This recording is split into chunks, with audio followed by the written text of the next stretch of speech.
Hi there, this is a very special offering by CNBC TV18 where we honor a very special bunch of people, women. Of course, the world would be nothing without them, and now we understand why. So here's the power of women, where we speak to a special group of women who tell us what it is that makes them so special and why every woman is extremely special. Who better than Shereen Bhan to start this series with, our managing editor? Why do I say who better than her? Because CNBC TV18 is one of the few organizations, not just in India, but in the world, which is led by women, managed by women, entirely women-dominated. And the results are for everyone to see. For near 20 years, the leadership is unparalleled.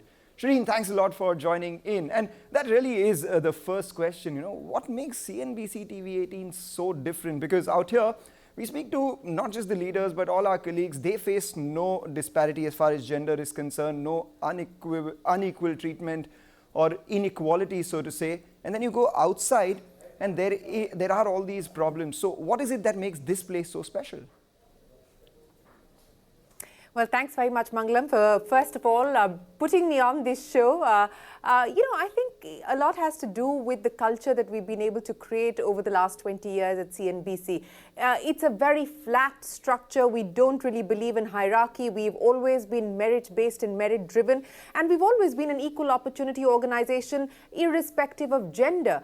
So I think that has really set the foundation for why we have so many women today in leadership roles at CNBC. In fact, last count I checked, we had about 69 women in CNBC operating across different roles and different functions. I think what has also been very important for us as an organization is to ensure that women feel valued, they feel appreciated, especially during that very difficult time, which is between getting married and maternity, when a lot of women drop out. Many have called this the leaky bucket syndrome, and that is where I think as an organization we have come together to ensure that we have zero dropouts on account of maternity. So, we've all stepped in to provide flexible hours, even if that means being extended beyond the mandatory 6 months that is provided for by law. In fact, in many cases, it's gone up to about a year or so, because we truly believe that women require hand-holding at that point in time to be able to ensure that they can continue to juggle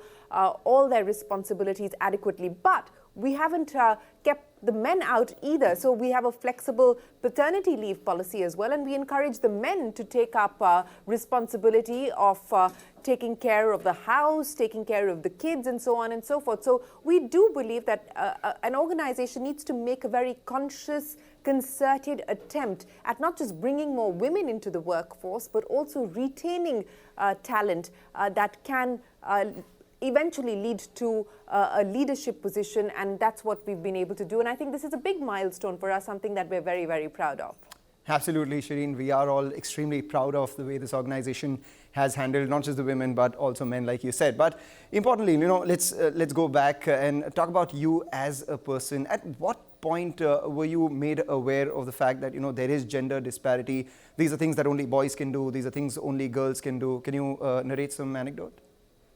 I have to say, Mangalam, I come from a very privileged background where, I grew up on Air Force bases across India. We had no concept of gender. We had no concept of money. We had no concept of religion.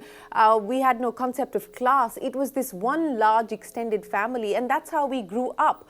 There was none of that peer pressure of, oh, your dad has, a bigger car than mine, or any of that kind of stuff. We grew up scraping our knees together, cycling to school and back, and, doing the regular stuff, but doing it all together. So I never really grew up with labels or templates or boxes that I needed to fit into or shrink myself into. And I was very lucky and fortunate that my parents didn't expect that of me or my sister. We were never told that you can't do this or that because you happen to be girls. Safety, of course, was an issue, and as is the case with any parent, there would be restrictions on timing and so on and so forth, but that was driven by safety and security considerations, not anything else. So we were lucky that we were allowed to navigate life on our own terms, choose the careers that we wanted to choose. I mean, it was my mother who, in fact, was the one who was pushing me to do a master's program after I graduated from St. Stephen's College. So, and it's not just my immediate family, but we had a lot of women. My grandmother, my father's mother was someone who I grew up watching driving a battered old blue Ambassador through the streets of Delhi, well before grandmothers were doing that. So that's the kind of environment that we grew up in, and I guess it has been a very privileged one. And unfortunately, I don't believe that that's necessarily the norm for many women, not just here in India, but across the world. I think patriarchy continues to be overpowering. It continues to be overarching. I think society imposes conditions and restrictions on women, and very few women have the support, the social, the family support to be able to take that on. So it's not necessarily an easy journey for many women to make. And I think it's harder when you look outside of the urban centers or you look outside of a certain section of society. So I think what we really require is a significant mindset change, and more women to come out there, talk about their stories, talk about their journeys, stand for each other, support each other, and for the men to do the same. I think very often on programs like these or on things like Women's Day, there is a conversation between women with other women. That's important, but it is equally important to engage with the men. It is important to get the men who are, large stakeholders in the way that this journey is going to shape, to have them on board, to get them to understand that changes need to be driven, changes need to be brought in, and they need to be equal participants in driving that change. So I think it's important that we expand the conversation for women beyond women as we move forward. It also tells you that, if society does support women and so do organizations, that's where one can be. And that tells you that the kind of ability that women really have. But, you spoke about security, and that's an important issue that I want to touch upon, Shereen. Yours is a public medium. You are fairly visible out there. How did you deal with a lot of salacious, unwanted, off-color remarks or sort of advances, something that you can tell all our women folk who are watching as a measure of security for them? Mangalam, it is something that you have to learn to deal with. I don't necessarily think that, if you asked me how I dealt with it 20 years ago, my response would have been very different from my response today. It comes with experience, it comes with confidence, it comes with having to deal with that kind of behavior over and over again. And I have to say today, I think people would think twice about saying something that is nasty or salacious or inappropriate.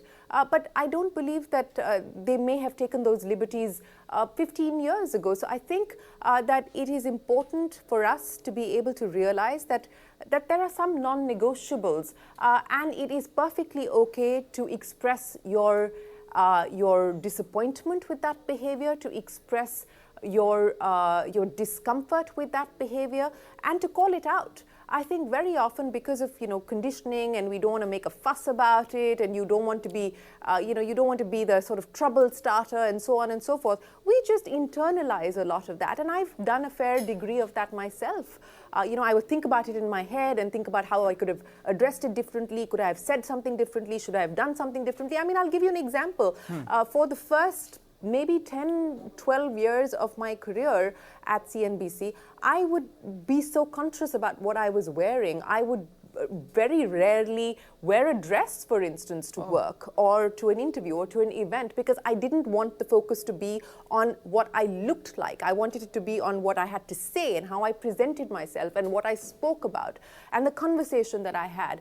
And then eventually I realized that why was I limiting myself? I was totally comfortable wearing what I wanted to wear, but I was expecting validation from the external world. And look, people will judge you irrespective of what you say, what you do, what you wear. So you just have to learn to be comfortable with what you're doing. And if you feel that that is appropriate for you, then go out there and do it. And don't let the weight of the world and the judgment of the world discourage you from living your truth and from doing what you really believe in and from doing what you really want to do. So I think it comes with experience. It's not something that you can switch on a button and say, oh, tomorrow I'm going to be this confident whatever person who's not going to allow any kind of inappropriate behavior. I mean, I'll give you another example. For instance, there's so often when you're at events and there will be a long introduction for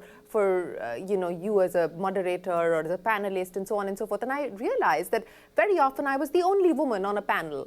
Right. And for the men, the introductions would be a laundry list of their achievements of, a CEO here or, whatever there. And when it came to me, while they would sort of say has been with CNBC for so many years and so on and so forth, the emphasis or the focus would be on, she was on Femina's Most Beautiful, right, or whatever. And I'm not trying to toot my horn, but I'm just trying to say that, I think that in my head, I felt that it's sweet, but it's inappropriate. I'm right. not there to talk about the way that I look. I'm there to talk about something that is not linked to the introduction that was made for me. So I think those are things that we need to be a little more. And again, as I believe, it's not intentional. It's unintentional, but these are things that we need to think a little bit more about, because you then tend to, commodify women, objectify women, and put them into sort of boxes of this is what is appropriate for a woman. So I just feel that we just need to be a lot more aware and conscious of how we portray women, how we talk about women, how we write about women. And that's something that comes with time. For instance, at CNBC, we make a very conscious effort now to ensure that if we're doing a panel, we will try and include women's voices. Right. I find it really hard to believe that on every subject that you cannot find an appropriate woman to express herself on the issue. It's just lazy. We've gotten into this template of there's 20 men and you just dial them and you bring them on. And I think it's important for us to create that pipeline of women across different sectors who have a voice, who can represent across various issues, and stop with these manels. So I think each one of us individually in the sectors that we represent can make these changes. What is the biggest price that you've had to pay for everything that you've achieved so far? I think the lack of time for life outside of work. I think that has been a sacrifice, and there's no taking away from that. I cannot remember the last time that, on a working day, pre-pandemic, that, I had the ability to just have a spontaneous moment and say, okay, I feel like going for a movie tonight, and, I'm just going to head out and watch a movie or catch dinner with friends, because India Business Hour is live. and that would be on till 10 p.m. So that, it sort of sucks away the spontaneity.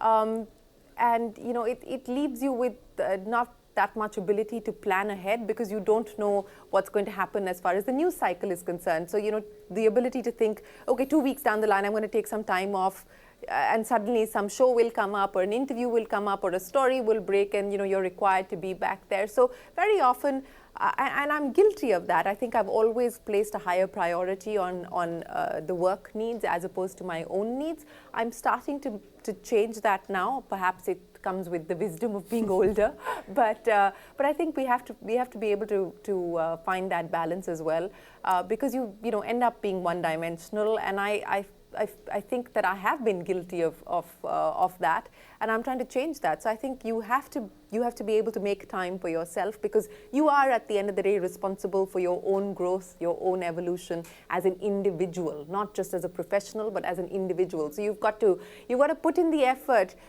to improve your version of yourself as well, whether it's exercise or hobbies or reading or whatever it is that is your trip. I think you need to find time for your trip as well. And I think that's where I'm focusing a little bit more on today. All right, and that brings us to our last question, Shereen. Have you thought about life beyond 24/7 news? Once you move away from the studio lights, what happens then? What do you see Shereen as, if not a news anchor? I don't know, Mangalam. It's it's a little scary, I think, because this has been my life for the last 20 years. This has been all-consuming. I've lived this every single day. Every waking moment has been about this. So I don't really have a plan. I haven't thought of one. But I think if I were to do something different, it would probably be something completely different. I wouldn't want to do the same thing that I've done here, and we've achieved so much, and this is my sort of home and family and my love. So I wouldn't want to replicate this. I don't think it can be replicated, because the magic of being able to do something like this happens, not very often.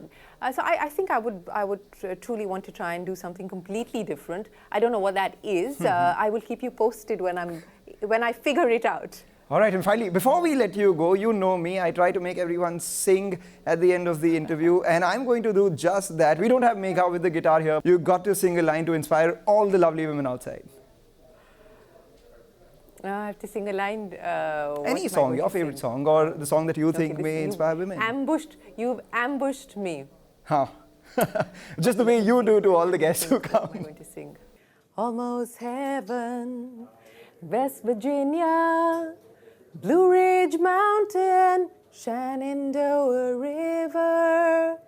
Life is old here, older than the trees, younger than the mountains, blowing like a breeze. Country road, take me home to the place I belong. West Virginia, mountain mama, take me home, country road. Woohoo! Go girl is all Mangalam. I would say. Thanks a lot, Shereen, for joining in. Terribly off-key. Sorry? Terribly off-key. No, it wasn't. It was perfect the way it was. That, ladies and gentlemen, is indeed the power of women. Thank you for watching.